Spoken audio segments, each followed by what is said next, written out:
Theater is not all fun and games.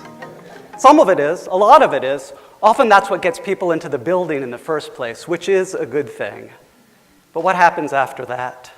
As it turns out, there's been great interest in the past century and a half in how performance can be used as a means for change. You know what I'm talking about, plays about race, class, gender. A survey of the Western canon of modern drama can serve as a roadmap for a marvelous journey through the major political and social issues of recent times. But what actually makes change happen? Entertainment is a piece of it, but just a piece.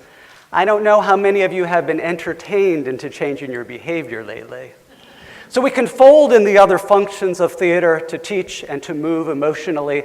Together, these three can interact magically to make change happen. Well, it's not exactly magic. There's one crucial ingredient that helps these three functions affect audiences, which is the main point of this talk. Is it content? Well, Ibsen gave us some wonderful content 140 years ago with his play A Doll's House, a condemnation of contemporary roles of marriage, ending with the door slam heard round the world. But content without engagement leads to nothing. If you saw Ibsen's play, would you change? Would you think about yourself or society? Or would you merely sit back and enjoy the story of that poor couple? So theorists and practitioners have taken up the issue of engagement ever since. For example, there's Artaud, who came up with a very dramatic theory of visceral engagement. And of course, Brecht, who advocated intellectual engagement. And for a more dramatic example, there's Augusto Boal.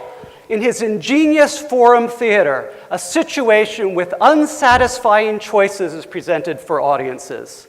Do you get that? The protagonist is cleverly portrayed as incompetent.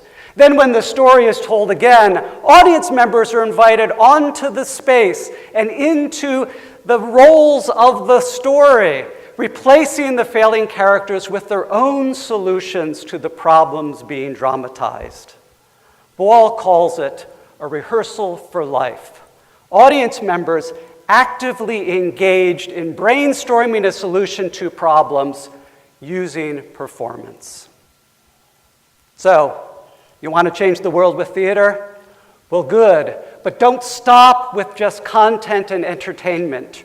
Real change requires real engagement and an understanding of the theories that have come before and a willingness to continue to experiment and explore.